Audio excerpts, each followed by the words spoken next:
Hey, ladies and gentlemen, it's the radio guy, Mike Prince. Welcome to another episode of the Mike Prince Show. Of course, we try to keep you in tune and in touch with the world of HBCU as best as we can. Today is not going to be any exception to the rule. We are fortunate and, might I say, honored to have join us today the voice of the Grambling State Tigers. That's none other than my brother, my friend, Santoro Black. How you doing, my man? I am well, my friend. It is great to be on the show today, brother. Well, it's great to have you on, man. And look, it's a good friendly rival, but let's get right into it, man. Two teams with a must-win situation, and backs are to the wall, wounded soldiers showing up for battle. What's going on in G Nation, man? Well, I think you have a number of different things that have gone on with Grambling this year. In the game against Alabama State, there were definitely opportunities for Grambling to score, but not being able to score inside the red zone is a problem not only that they had against Alabama State, but quite frankly that they had against ULM and Louisiana Tech. They got to get into the end zone. That's the bottom line, and they've had some real problems in doing that. The other problems that they've had, honestly, is also converting on extra points and consistency in the field goal and the kicking game. And that's something that Coach Broderick Fobbs talked about during his weekly press conference, and just making sure that they start getting a little bit more consistent in the kicking game. And then there were just a ton of penalties in that game against Alabama State. And they weren't that they were just penalties, but it's where they were at.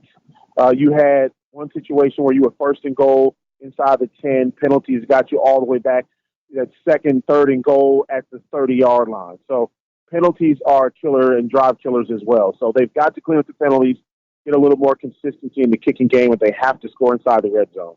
Well, that's the opposite directly of Prairie View. What Prairie View has no problem at scoring. It was a problem at keeping guys from scoring. So it's almost like the lesser of two evils coming together this week at the State Fair Classic in Dallas, Texas. Now, when you look at this Grambling team up and down the lineup, it's a fairly young squad, and I made a comment, I guess about 3 weeks ago now, and Grambling Nation ate me up. You know, these student athletes, they do a lot of tweeting nowadays, and they kind of put their little business out there for the world to see. And I just asked the question, was there some uneasiness at Grambling camp? And, man, G Nation lit into me, brother. Can you call the hounds off? Well, look, Grambling fans are very protective of that G, and, they even come after us every once in a while. But, I think that one of the things that has to happen if you're the Grambling Tigers is that you have to take advantage of opportunities when they come.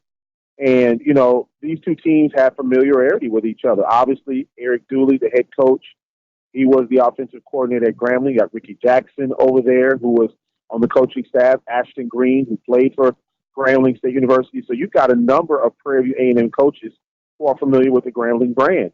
You've got Coach Edward Todd, whose wife went to Prairie View. Daughter goes to Prairie View now, whose family is from Texas. So there's a lot of familiarity with this ball club. I think that what Grambling has to do is just play their game. And that's been the thing that Coach Fobbs has talked about now for 3-4 weeks. We have to play our game. We cannot continue to give up opportunities. And I think that's just a major thing. It's all mental. Even with Prairie View, we've seen they've been able to come back. They hung with Alcorn State. I mean, you look at what Alcorn did. They've been able to hang with their opponents all year long. But it's not the question of can they score, but then they get the ball back to them in very unopportune times. So I think that's going to be the key, is that they have to overcome their own demons in this ball game. Absolutely. Prairie View, 10 turnovers in 4 games. But the thing that's been alarming for me, 54 penalties for a total of 475 yards, which is averaging about 12, 13 penalties a game and about 118 yards plus or minus a little bit. Now, I have this quirky little stat that I use, and 100 yards worth of stats, or penalties, I should say, kind of equals a touchdown or 7 points as far as I'm concerned. And when you look at the Panthers, they lost by 20 to University of Houston. They lost by 7 to Nicholls State. They lost by 4 to Alcorn. and each one of those games they had double-digit penalties, with the exception of University of Houston. All of them been 100 plus yards. So they're their own worst enemy right now. They have to have a little bit more discipline and self-control. Are you seeing that from the vantage point when it comes to the Tigers? Yeah, that's exactly it. You have to have that discipline on the field. And I think when some people hear discipline, they think, oh, they're unruly, they fight all the time. That's not what we mean. Discipline means that when you are on the field, that you don't allow your mind to get interrupted. You don't allow your mind to get distracted, so you don't jump. You know the count, so why are you jumping offside? Why is there a false start? Making sure that you're watching your man, making sure that you're doing things like turning your head around to the football. All of these things is what you have to do in order to make sure that you're keeping your discipline on the field, not allowing people to get your goat, so to speak, which they did a very good job of at ULM. If you look at Prairie View, man, I look at that Nichols game.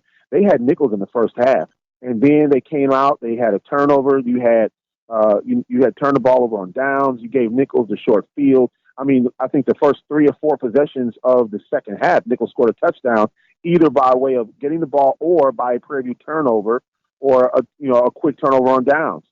And I think those are the things that you have to start looking at. You have to survey the field when you're the quarterback. And gosh, the quarterback that Prairie View has, he's a big kid. He can throw the ball. He can run the ball. You got Tucker back there who can run the football extremely well.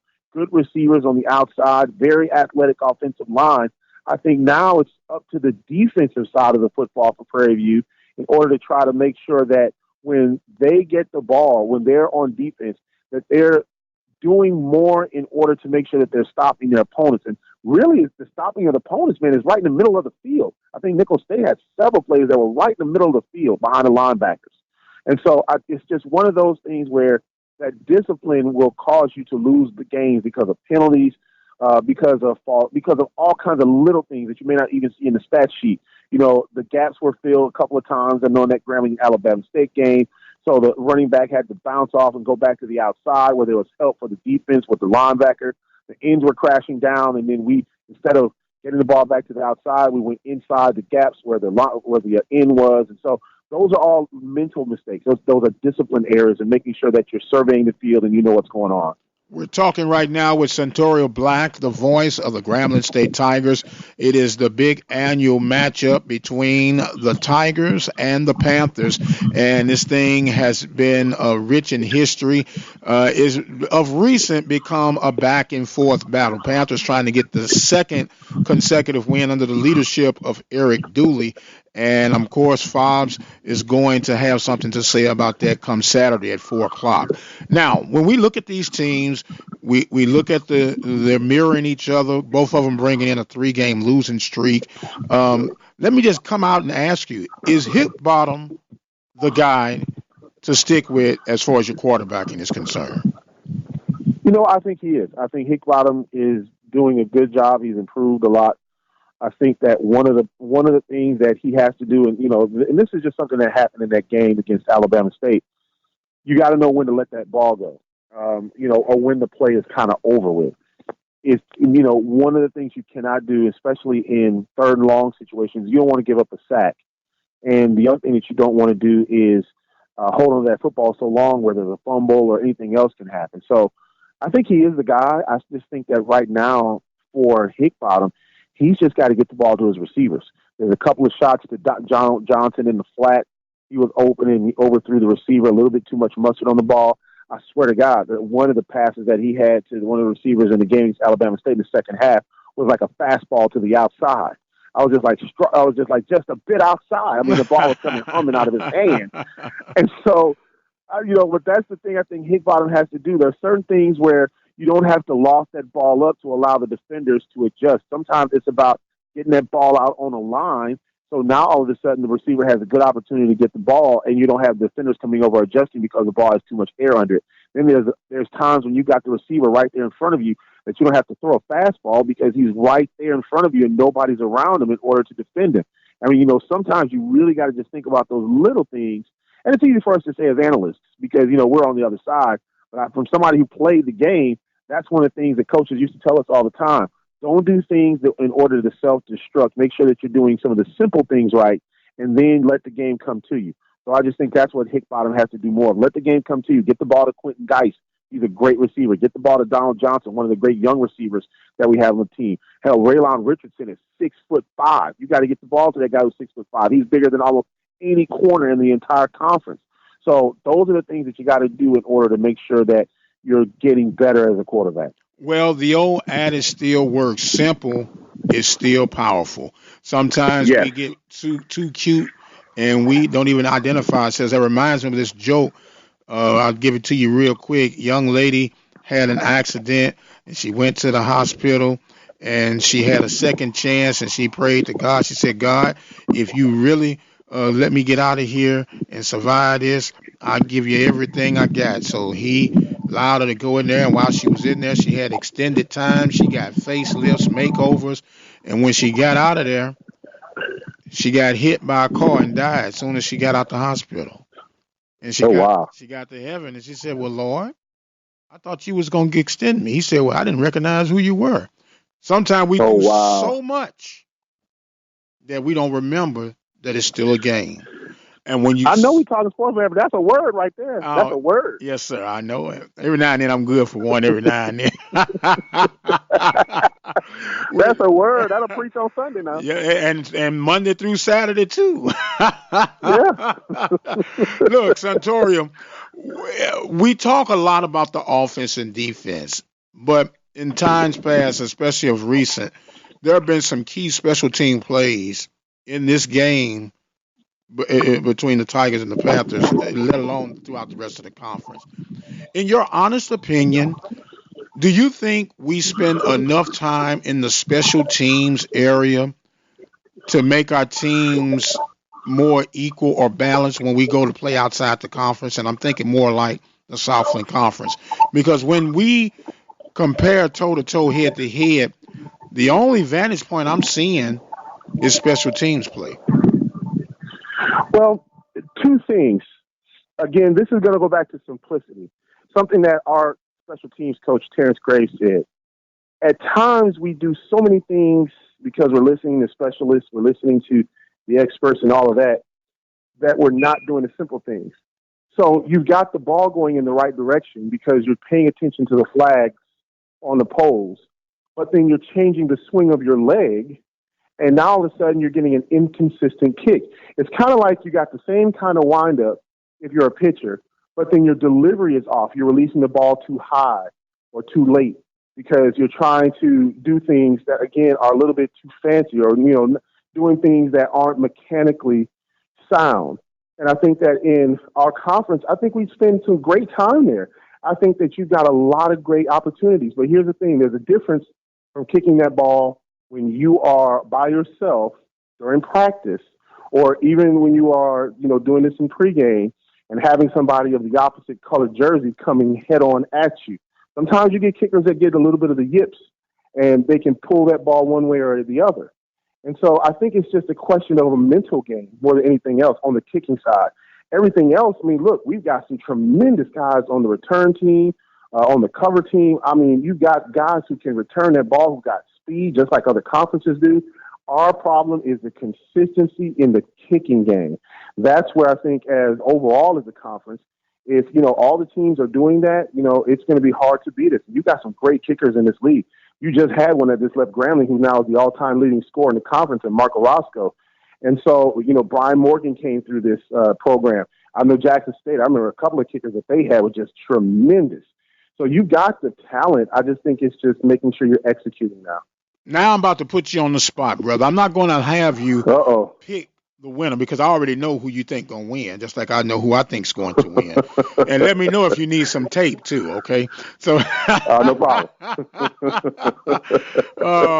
Those that don't know what I'm talking about, he came, we were getting ready for a game broadcast, and he ran out of tape. And so I had some purple and some white tape, and I almost messed up, ladies and gentlemen. I almost gave him the white tape. I said, no. And see, that would have been just so nice. And let me just give him the white tape. I feel bad, but no.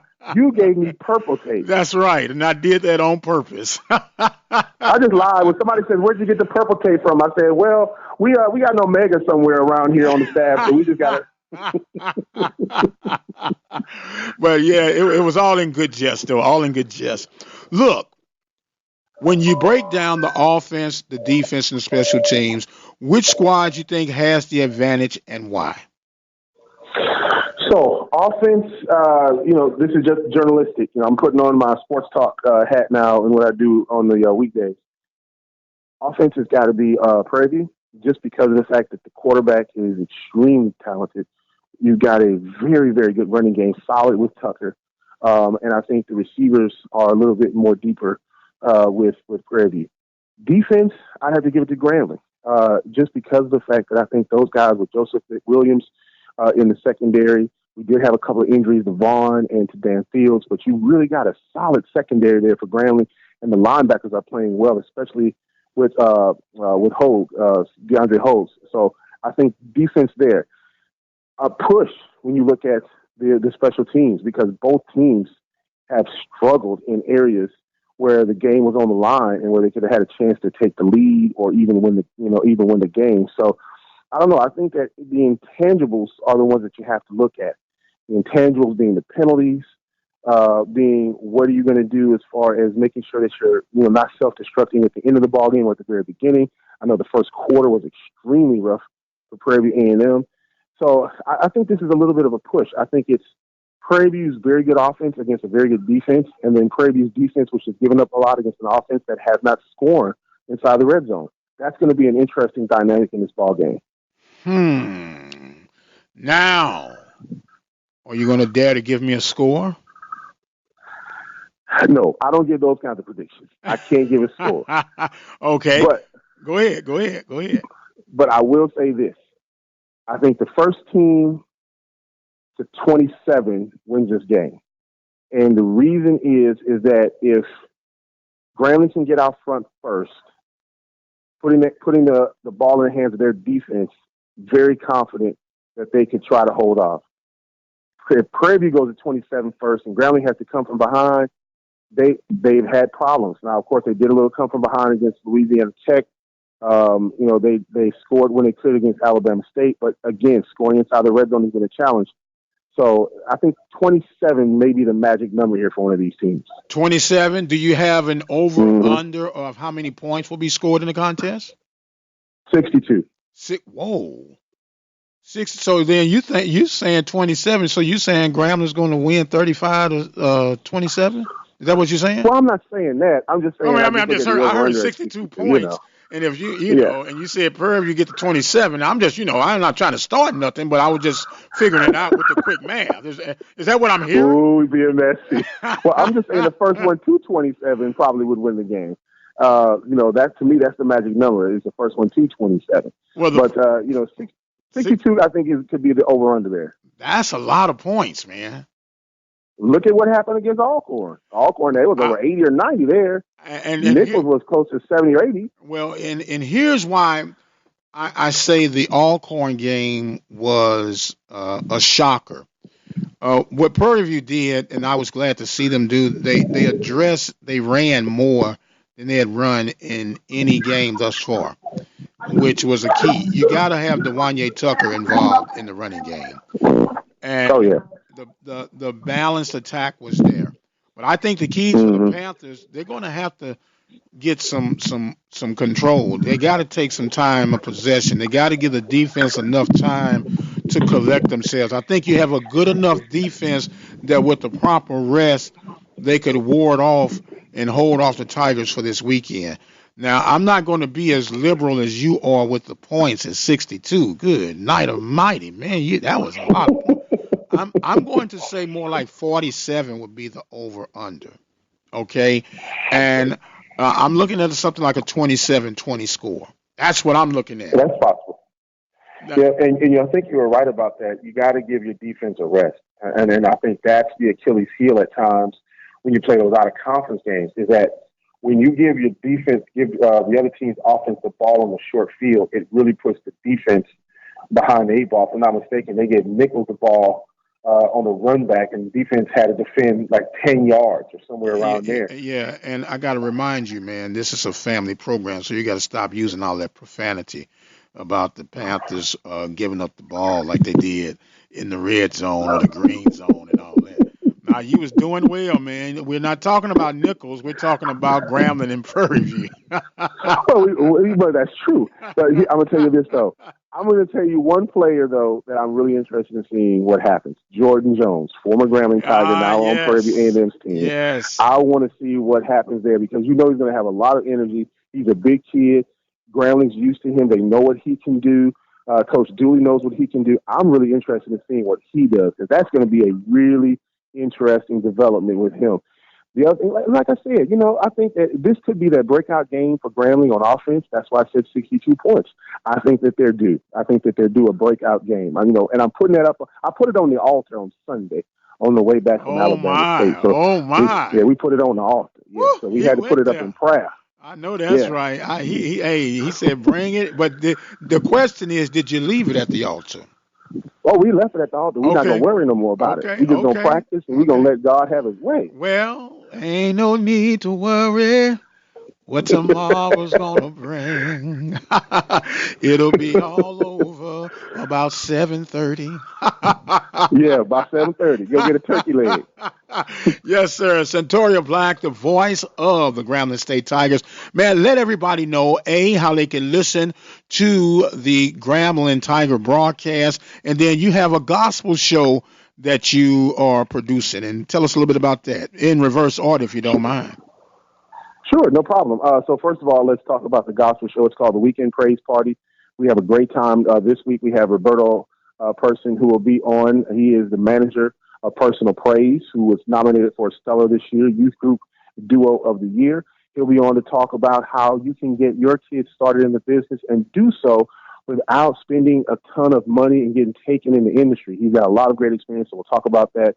Jermaine Simpson from Heaven 97, which is right there in Dallas. We'll talk gospel news. We'll talk the State Fair Classic. And for those who don't know, there's a gospel night on October the 6th, the day after the Grambling and Jackson game, I think it is. And so October the 6th in Dallas, there is a gospel fest that goes on at the State Fair. The Weekend Praise Party airs every single weekend. You can go to our website at Weekend Praise Party and on Instagram. And then, of course, at Weekend Praise on Twitter. You can hear right here on the Open Mic Broadcasting Network, 6 p.m. every Sunday. So we want to thank you guys for putting it on. We really believe in our ministry. We really believe in helping people, helping those who want to further their career and our independent artists. So we really thank everybody for doing that. Second thing, you can listen to the Grambling Sports Radio Network on your app, Retro Radio 993. You just download that app and you can listen to it on your phone. You can also listen to it by going to the peach993.com. And, of course, we are on 4 stations right across here in North Louisiana. We've got the entire half of the state covered. And, of course, you can always hit me up on Facebook, Santoro Black. You'll see that Grambling G right there. You can't miss it. And then, of course, I'm also on Twitter. It is at Santorio B. So a number of ways that you can get in contact with me, and I look forward to talking with people. And I'm always responding to people online with social media, and I do my own responding. So if you got something that you want to talk about or you have a good gospel song that you want to hear, you can always hit us up at Weekend Praise Party on Facebook and on Instagram. Man, that's a beautiful job. And look, you forgot one thing, man. The Grambling Tiger rebroadcast at the Open Mic Broadcast Network. Man. Yes. You had one job to do, man. One job to do. Well, my brother. Well, I was actually traveling. So I put the job in the hand of my program director, and he says, "Oh, I forgot," because they had a late night game with LSU, where they had a late game with another college that were playing, and so I was like, "Well, no problem, we'll get it to them." So yeah, but I'll make sure that we get it done for you this week. Absolutely. So we're going to send you last week's too. Absolutely, absolutely. Look, my brother, I would wish you luck, but then that would make me a hypocrite. But so I'm going to wish you. You can luck. wish me blessings. Yeah, I can wish you blessings and good luck on your broadcast. How about that? That sounds like a plan. Okay, Absolutely. And I do thank you very, very much for the Grambling Tiger Report. Keep those coming. And, man, appreciate you. We're blessed to have you in our fellowship and our circle of brotherhood. Look forward to continued growth and continued success in the things that you're doing at the station. He is Santoro Black of Grambling Sports Network, Peachtree, and everything else. This is an awesome brother doing awesome things. I am the radio guy, Dr. Mike Prince. Want to thank our sponsors, of course, Attorney Lee Van Richardson of Hempstead, Texas, Texas Farm Bureau Insurance of Waller, Texas, and Diva Skin Conditioner for those who are under the attack of diabetes and the causes and effects it has on your skin. Visit divafeet.com, D-I-V-A-H feet.com. Money back guarantee. You have nothing to lose. I am the radio guy. I've got to exit stage left. But until the next time, you guys be blessed. We'll see you on the other side.